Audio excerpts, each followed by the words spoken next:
Alright guys, welcome to Brian Ninja another video. Today we have another American Jewelry review for the first time in a long time, unfortunately, and I'm sorry about that because I know I'm very delayed here. But I had a lot going on in the past few weeks. Well, just kind of in general, I've been really busy. So I'm really sorry for the wait, but we're finally back with the reviews. I know it's probably time for next season by now with how long I've taken for this season, but nonetheless, we're gonna review it now. So I'm sorry, but today will be an interesting one because we're gonna be picking sides. Usually I'm very nice and supportive to all the competitors, but today there's no support. When it comes to Ninja, today we're picking sides, and I don't care. There's no mercy. There's nothing. I'll be choosing sides and rooting for and against people. That's how it is. It just has to be that way. Because today we're starting the sudden death races, which means that every race we have a winner and a loser, and the loser will go home, and the winner will move on, but the loser will go home. That's the important part. Because today we're gonna be mean and root against people. No, just kidding. But today we are choosing sides because we have the sudden death tournament that's gonna start halfway through the episode, which is kind of the big part with the bracket. So since it's a bracket, I didn't really do the bracket like officially. I wanted to print it out and stuff, but I never did because I'm so late anyway. But I did unofficially do it as I went. Like every time I saw a race, I chose one or the other and kind of cheered that person on. So we're gonna kind of do a makeshift bracket today. But first we have to get through the fun part. Well, not really, but we have to get through the first part, which is gonna be the remains of the qualifying, which I feel like we've had enough of already. But we're gonna go through it kind of quickly here. But let me turn the light on because I always have to do this part. But I feel like it makes me look pale, but it's fine. Okay, but here we go. We're gonna start with the first of the day. But today, another thing I forgot to say is I started a drinking game during this episode. I did a little drinking game. Well, with Diet Coke, just so because I know my parents and my family watch this sometimes. Probably not this one because it's a review. But I did a Diet Coke drinking game during this episode because I realized that there's a couple terms in these racing episodes that they say a lot. Selling out and round robin, like they say them like an inordinate amount than you expect. So I jokingly was like, oh, we should make a drinking game of this. Then I actually did during the episode with my Diet Coke bottle next to me. I was like, I finished the whole bottle by the end of the episode. Let's put it that way, because the amount of times they say these terms. But yeah, I did a little drinking game, and today we do it again. So whenever I say selling out or red robin, I'm gonna drink this. I put water because I've had like, even for me, like a lot of Diet Coke today. So we're just gonna go with water. So I'm not having too much. But I brought a little flavor packet, but I can't find it. I brought like a Crystal Light to make this more manageable for me. But where is it? I put like a strawberry Crystal Light in the car, but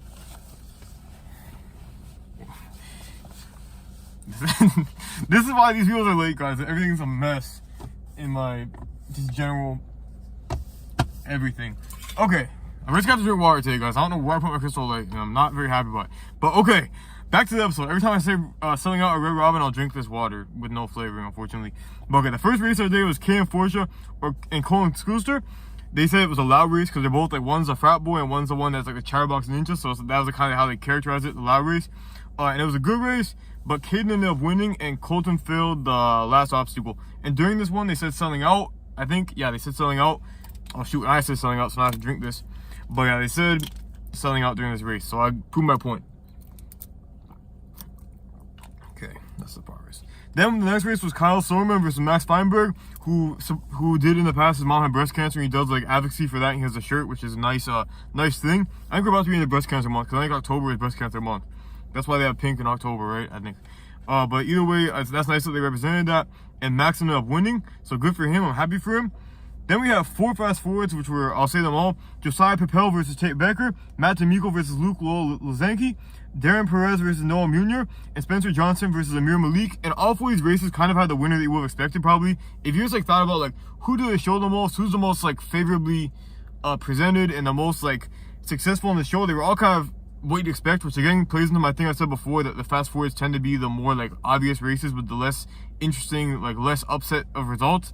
So yeah, those 4 fast forwards were all very predictable because we had Josiah winning the first race, Tate failed the monkey bars. Then we had Matt D'Amico won the second race against Luke Lozanki. Then they had Noah won the third race, and Darren Perez tapped the water in one of the obstacles. And for the last fast forward, they had Malik win and Johnson failed the floating monkey bar. So again, those 4 results were very like kind of support my theory that they skip over the more predictable races, which makes sense because, you know, make it interesting rather than showing like some obvious results that you guys kind of assume would happen. So yeah, so we missed 4 of the round robin races. Well, that was kind of forced, but we'll drink it anyway. I kind of walked into that one. They didn't say round robin that much this episode, but in the past I feel like they said it like 10 times in a minute. But this time they didn't really say it as much, but still. Then we had Max Feinberg versus Colin Scooster. Cole made it to the final obstacle first, but he failed the final leap, which is kind of a common place to fail. And probably in this course, that's the most common move to fail is a final leap. Actually, maybe not, because some races don't even get to that point. But of all the obstacles, like percentage-wise, it's probably the one with the highest fail rate of all the moves. You know, if you account for the amount of people that make it to it, it might be the highest, because it's kind of an inflection point of the race. But yeah, Max won that because Cole failed the final leap. Then they had 3 more fast forwards, which was Ken Forza versus Kyle Soderman. Forshaw won, and Kyle finished as well, but he lost the race because he was slower. Then they had Noah Munier versus Spencer Johnson. Noah cleared, and they mentioned his 100 obstacle streak, which I said in the past with other competitors with streaks. That's kind of not true, because he did not clear stage 4. No, he didn't clear stage 4 before. And to me, stage 4 is an obstacle. Like, I get that you don't technically fall in the water, which I think is what they said, that he didn't fall in the water for 100 obstacles, but he still failed stage 4, so it's kind of misleading to say that he has a 100 obstacle streak, because stage 4 is an obstacle that he failed by timing out. So it's kind of one of those things that's like a semantic thing, which I've said in the past this season, but like it's kind of misrepresenting the truth, and it also makes the show seem kind of like easier than it is, because there's so many people with these streaks that isn't really true. So I don't know why I do that, but it's something that I point out because I find it kind of like not fully representative. Like, it's true, but it's not, you know, it's not the exact truth or the exact like reality of the situation. But he's still a great ninja, but I'm saying like you know, in that way it's kind of weird. I think that's debatable. But Noah did win and Johnson fell, so Noah won that one. Kind of again a typical result. They fast forwarded. Then they had Darren Perez versus Amir Malik, and Malik won. So yeah, again, that's kind of the expected result of those two. So yeah, they really have a way of doing that when it's two predictable people. They'll typically fast forward it unless something interesting happens. They'll probably fast forward the result that is less surprising. Then they had Darren Perez versus Spencer Johnson, and they're both dads. It's the first race of dads, which is kind of weird, but I guess this shows a lot of younger people now. People younger than me, so it makes sense there's not so many dads. But they had them, and they kind of did like a play that they're older, and they were cracking each other's back like they're old, which is kind of funny. And my grandma, you know, obviously it was like a scripted starting line thing, and my grandma turned to me and asked if it was scripted. And I was like, yeah, I think it might be scripted, grandma, because, you know, well, Grammy, not grandma. But yeah, that's funny. But definitely scripted, and it was a good race. It was kind of interesting to see two, not old, I don't want to say old, but older people, and by show standards, kind of old people compete. And Darren Perez ended up winning, and Spencer missed a dismount of the flowing monkey bars. So Darren cleared the race, but he still, because he lost the first 2 races, he was still out, but he won the race and he cleared. And in the middle of the race, they also did the backcracking thing to the opposite way, and like the people on the sidelines were doing it, and Matt and Akbar did it, and they had like a sound effect of like your backcracking. And again, my grandma asked me if it was real or not. I was like, it might be fake, but it's still a funny run. I like that. I like the little, you know, in the middle of a race, it's kind of weird to do that routine, but at the same time, they were both kind of, you know, knew they were probably gonna be out, so it's kind of a fun thing to do and just have that little bit of fun in the episode. I appreciated that. That was cool, and it's good to see older people compete, you know, competing in this part. Wait, now I was drinking the water for refreshment. This is kind of cheating, but I don't know what's happening, guys. Then they had Amir Malik versus Noah Munier, which is called the seeding race because it was the 2 people that are already moving on. So it's basically just a race for seeding. There's no real high stakes. It's just to get higher seed in the next round, which is important, but there's no elimination here. It's just seeing how well you can do. So Noah ended up winning. He had a big skip across the ring jump, and both cleared and improved their times. So and Noah got a 108 clear streak. He got 6 more obstacles on this run that brought him up to 108 clears. So that's good. And they were both able to improve their seed. So that's kind of a mutually beneficial race for them. So that's good. Then they had a fast forward of Tate Becker versus Matt D'Amico. D'Amico won, but Becker fell off the rungs of the salmon ladder. So he got kind of crooked there, which is kind of not too common these days, but it happens. So Matt D'Amico won. And again, that was kind of a predictable result for the fast forward. So my theory of predictable fast forwards holds true.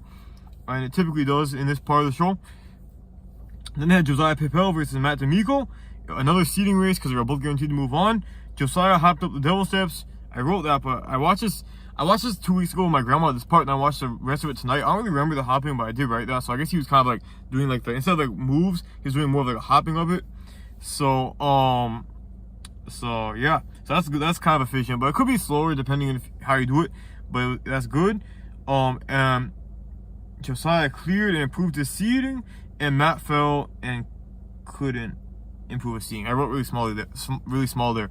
But yeah, Josiah won that one, but they're both still moving on, but Matt was not able to improve his seed, which they pointed out that he's still moving on, but he didn't improve, which is fine. He's still in the game, so that's good. Then they had the last race, which was, right, I think it's the last race. Yeah. the last race was Kyle Silverman versus Colin Scooster. They were both 0-2, so they both had only one chance of moving on because they were the lowest two in their group of 4. Their only chance to move on was to beat RJ Roman's time, because he was the fastest time on the first course up to this point. So he's kind of like the wild card as the fastest third place time, which RJ Roman has been holding for 2 weeks now. And if you remember, I've said in the past, RJ Roman was kind of like one of my favorite ninjas. He's very cool and been very nice to me in the past and cheering me on at competition. So I always root for RJ because he's gone out of his way to be very supportive to me. So I was definitely rooting for RJ in this case, but these two, Kyle Silverman and Colin Scooster, were trying to beat him. So they have to go faster in his time, which I didn't write down, unfortunately, because I don't know what I was doing. But they had to beat his time, which is pretty fast. Let's put it that way. And Soderman, on the flying monkey bars, he lost one of the bars. So just like Enzo did in a previous episode, he had one bar and he had to hop it across like the flying bar. He had to hop it across the cradles instead of moving across, which is a lot slower and a lot riskier. It's basically making the obstacle like 10 times harder by being more like the flying bar. So obviously that makes it tougher. He's still in the game, but it makes it tougher. He did 2 moves and he tried to dismount, but he failed to dismount because he was far away. It's probably the right move to try to dismount because he was going too slow anyway with the hopping, but he still lost by failing to dismount. And Colin Scooster cleared, but he was 1 second too late, so RJ moved on. So I'm happy for RJ. I like all the like I said before, I like all the competitors, but I'm happy RJ made it because I like him in particular. So that's good. See, I'm choosing sides before the knockoff thing even starts. So there I go. I'm getting warmed up for the next part, which is the Sun and Death races. This is a good segue. The Sun and Death races, which is not Red Robin anymore. I drink a lot there because we're done with the Red Robin. We have to make up for that. I mean, Round Robin, not Red Robin.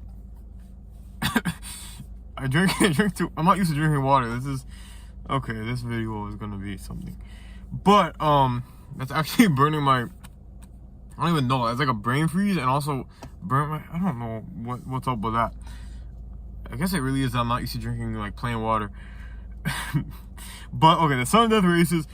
There's 33 people left, which means there's gonna be 16 matchups in this first part, like the outside of the bracket. There's 8 on each side. There's 16 races in total, and each one will have one winner and one person knocked out. And I'm choosing a person that I think will win.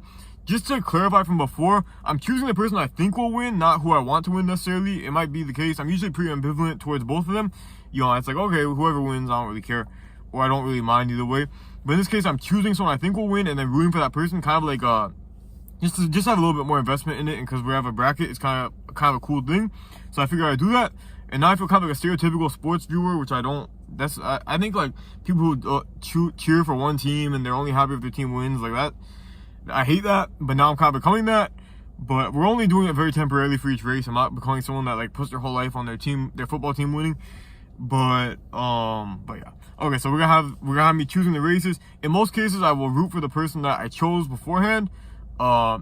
So yeah, just in the sense of like, go, beat the other guy, just so we have a little bit of competition here when I was watching it.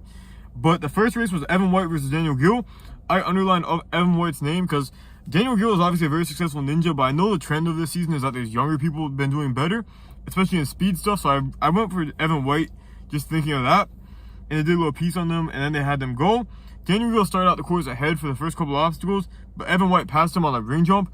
So then it was kind of like, I was like, oh yeah, he's beating Daniel Gill. And by the way, I really like Daniel Gill, so I'm not like rooting against Daniel Gill, but I'm just saying again from my competition mindset, I'm choosing a side here. And then they both finished the course in 0.13 seconds apart, and White won, but it was a very close race. That was one of the closest races we've seen. Even seeing it like front, head on, seeing both of them at the same time, it was very hard to tell who won. That's how close this race was. The way they were hitting the buzzer was very close. So yeah. So the first race, I was correct. Evan White won, and kind of the trend of the younger people doing better and kind of unpredictable results, Evan White won. So I expected that one. Then we have Matt D'Amico versus Kalen Bergstrom. I really wanted to pick Matt D'Amico based on how they've been showing him this season and presenting him and kind of focusing on him recently. But I ended up choosing Caleb Bergstrom as kind of like, I don't know, like maybe this will go differently. I chose Caleb Bergstrom as a person I thought would win, and they both made it to the end, and they both missed literally the final grab on the clacker. Like they did the final thing over the 2 humps, and they both missed one of the grabs on one side before they dismounted. So again, it was a very close race, and this was pretty exciting to watch with me choosing a certain person I wanted to win. It was like interesting to see that. And D'Amico ended up winning, unfortunately for me, even though I have no issue with him. I like him, but I was rooting for Caleb Bergstrom based on my vote. But D'Amico won. It's another very close race. And it makes sense that D'Amico won because Bergstrom had more clacking, like more attempts to get over that failed, whereas D'Amico was more like more smooth on the clacker. They both had a couple of stumbles, but Bergstrom had more trouble, so it makes sense that Matt D'Amico won that one. Then they had Hans Hertz versus Sam Folsom, which is the 1 versus 16 seed. So it's very like kind of like one of those bigger ones where we have a 1 and a 16. And Hans Hertz was very favored to win. So with that in mind, and just how they've shown him a decent amount of season, I picked Hans Hertz to win. And I was also thinking in my head, like, are they gonna fast forward any runs, or are they gonna show all of them? Because if they show all the runs, then they're just gonna show all of them, obviously. But if they fast forward some, I figured they'd show some of the more unpredictable ones. But I knew that they were showing most runs, so I was like, I kind of rooted for Hans. I mean, I picked Hans Hertz based on the fact that they're gonna show all the runs, or the majority of them anyway. I was like, oh, they'll probably show kind of a predictable one here. So I was getting very meta with my analysis of like what they're gonna show, what they want to show, how they want to show it, not just like the competitors themselves, but how the show presents itself. But it didn't work because they did the race and Hans Hertz missed the first transition on the frames, like the very first transition from the first to second frame. He missed it. He didn't fall, but he had to re-grab the first frame and swing back. Whereas Sam Folsom was able to move way ahead of him. So there's a big gap from the start of this race, or from the second obstacle. There's a big gap. But he came back on the ring jump by skipping ahead. So it got close near the end again after the ring jump and the salmon ladder and the floating monkey bars and clacker. It got closer again, but Folsom still won. And there's less than a second difference. So again, a very close results. And they are showing most of these races. So I will say that these races are organically pretty close. Not just by how they show them, but also these races, most of them that we've seen in this episode were pretty close. So I do appreciate that. Like, I don't love the racing format as we discussed in past weeks, but I respect that they're so close. I think that's interesting enough to watch. Even though I wish it was like a 4-stage course still, but I don't mind it as much now. Then they had Amir Malik versus Evan Lavalley, and call me a third party because I forgot to vote. So I did not vote for either of these competitors because I forgot to do it before it happened, and that was too late, and I'm not gonna lie and say I did. So in this case, I did not vote for either of them. I probably would have voted for Amir Malik, or I mean, rooted for him, but I mean, like chosen him to win, but I did not. And it ended up that Lavalley won, Evan Lavalley won, and Amir looked at Malik, which they pointed out, Amir looked at Lavalley, which they pointed out might have been the difference, because he looked over at the end like this, and the competitor on the other side, and Lavalley pulled ahead by not doing that, and it was such a close race that may have made the difference. So again, another very close race. Then there's Josiah Pippel versus RJ Roman, and this case was a case of me picking someone that I was not rooting for, because I picked Josiah Pippel, even though I'm much more supportive of RJ Roman just because I know him. I like Josiah Pippel too, but I was rooting for RJ Roman because I was like, I know him, he's more someone I know more, but I still picked Josiah Pippel based on probability of him winning. And in this case, I still was wrong because Josiah failed the second obstacle, the frames, and RJ Roman won, which I'm very happy about, but I wish I picked him so I'd seem more faithful and so I'd get a win. But whatever, what can we do? But yeah, Josiah failed the frames and RJ won easily. And they said that the top 2 seeds are out because we have Hans and Josiah Pippel are both out now. So that's surprising. Both the top seeds from the right side, not from the left side. That's not true. But the right side, we lost the first and second seed in a span of probably 10 minutes. So that's crazy. But RJ won easily, and he went through the rest of the course and cleared it. So I'm happy for him. Very good job by RJ, and I'm happy that he's still in the game. And kind of after a very shaky start to this finals, he's still in it and still in pretty favorable position. And I say that luck is kind of on his side right now, at least how it's been recently. So maybe he'll do well in the future, hopefully. But then they had Caden Lepsack versus Luke Dillon, and they did a profile on Caden and his one-arm pull-ups, and they showed how he does one-arm pull-ups, sometimes with weights on the other hand, which is crazy. I'm still working on the 2-arm pull-ups, but yeah, that's really impressive. And he showed how other people try it and they do interpretations of his challenges, which is cool. And yeah, so I voted for Caden. Wait, I can't even think of the name. I voted for Caden Lepsack because I know him pretty well. Not know him personally, but I've seen him do a lot of like cool tricks on Instagram. He's very good on the show, so I figured he might win, and I chose him. And I was right because Luke failed the second obstacle. So we have 2 races in a row where someone failed the second obstacle with Josiah and Luke. And yeah, in this case, I was right on my vote. that Caden won. So I finally got one right after a long span of losses. I finally chose the right winner. And then they did then Matt said something that I appreciated, because he said, just to be clear, there's no advantage in being faster, because they showed how Caden Lebsack was going on just to get more practice on the course. And I appreciate that Matt said that clarification, because it kind of like, I feel like usually they try to make it seem more like high stakes, like, oh, he can improve his seed, he could do this, he could do that. So I appreciate the fact that they said, like, just to be fully disclosed, there's no advantage to like trying to keep going faster or get a better time. I just appreciate the straightforwardness of that, instead of like making it seem like oh, he can keep going, there's more stakes involved. Like, no, there's not. So I appreciate that Matt said that. I thought that was a good little thing to say. Oh my gosh, I just found in my shirt, okay, now I'm gonna drink this thing. It was like folded up in one of the folds of my shirt. So we're gonna take a little break, because also I'm talking too fast and it's sounding bad, so maybe this will help. But this thing is not working. And my laptop's right down here on my lap, so maybe we should not do this. I had to buy off the plastic because it wasn't enough. Oh, it's like clumped in the top. Okay, I don't know. We're just gonna have to deal with this amount of seasoning in here, or flavoring. But yeah, I'm shaking this. I'm worried I'm gonna knock my phone off. It's balanced on a flame. It's cut my phone. I'm worried it's gonna fall off. Yeah, I can't even taste the seasoning. The flavoring. I don't know why I keep calling it seasoning. But okay, anyway. Then we had a fast forward of Noah Munier versus Austin Barron. And even though it was a fast forward and they're going very quickly, I still chose who I thought would win, which I thought Noah Munier would win. And this is partly based on the fact that it's a fast forward, because obviously if it's a fast forward, like I said before, it's going to be pretty predictable typically. And I was right to choose Noah because he won the race.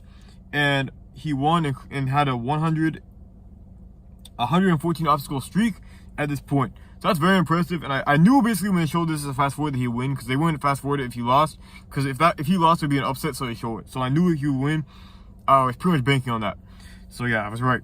Then they had Jackson Ertles versus Christian Hart, and I thought I should vote for Jackson Ertles because I feel like he's more favorable in this race just based on like how I feel like they are.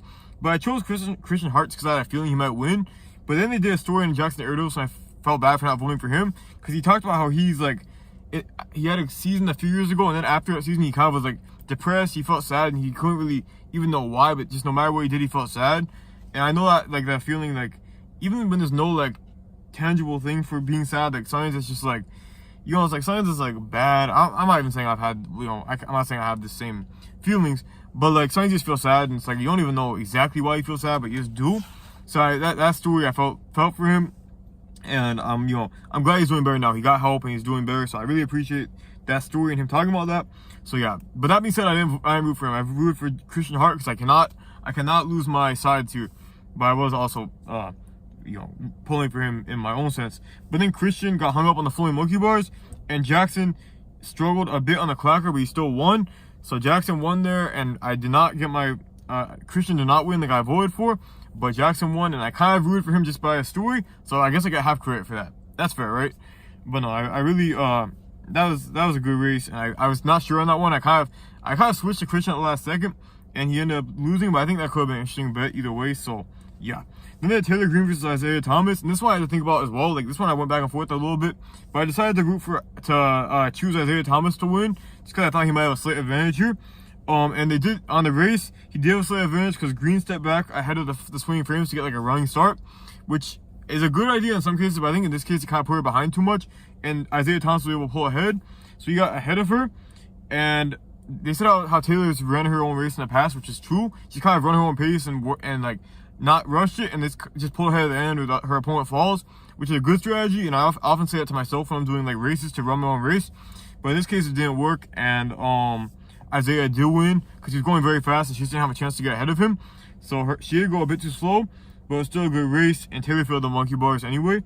So Taylor's out, but she had a very good season, and up to this point I don't think she had fallen at all. So she had a very good season so far. And even this race was pretty tough because she's going against Isaiah Thomas. So not a bad season at all.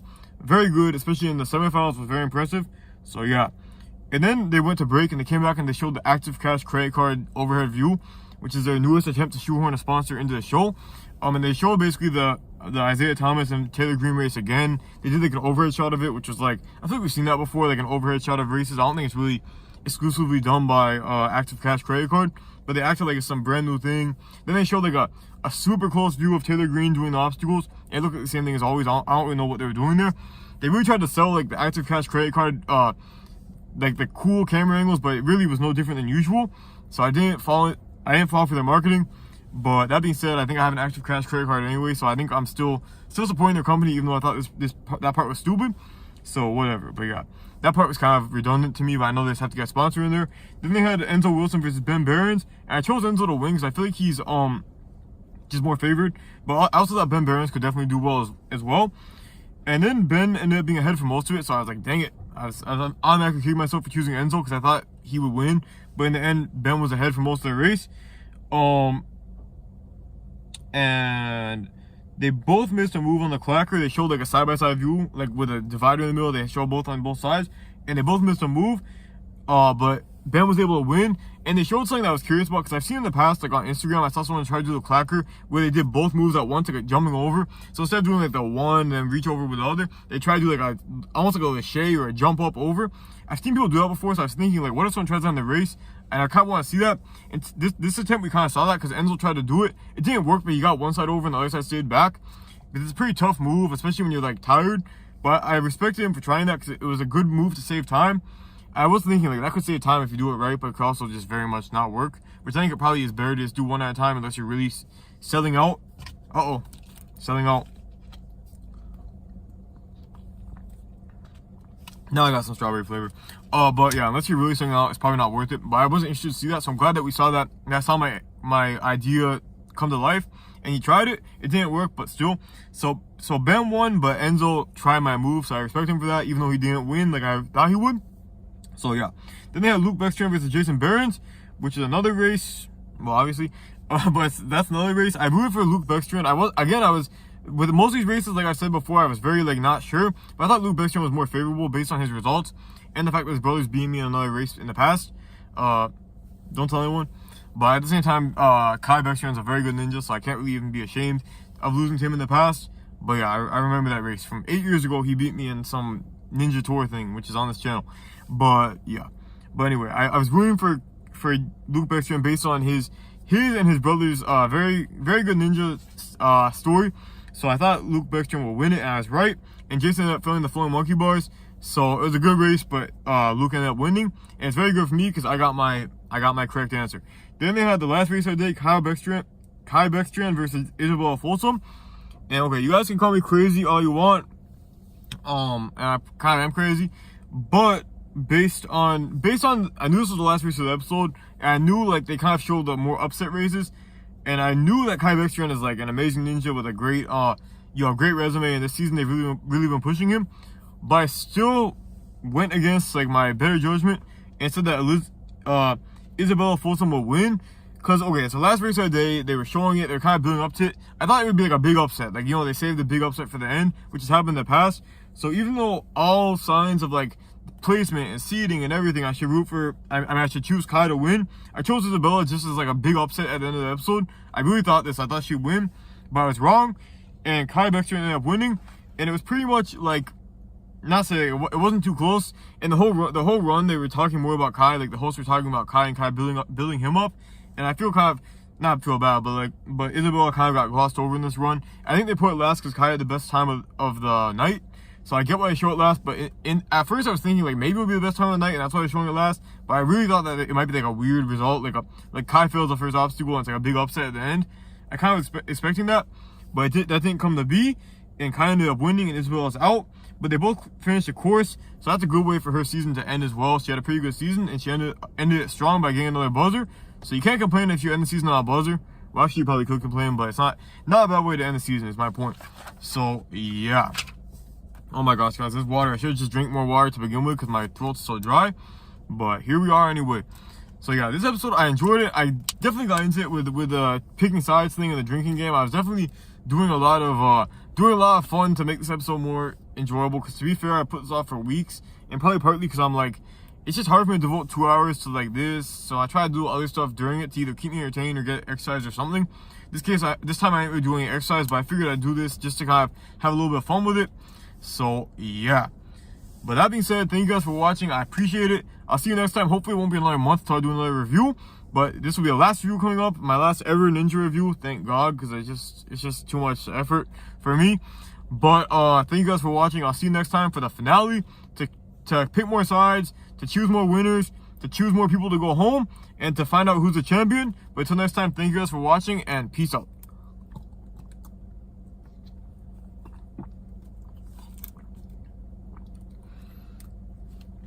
That was not very cool.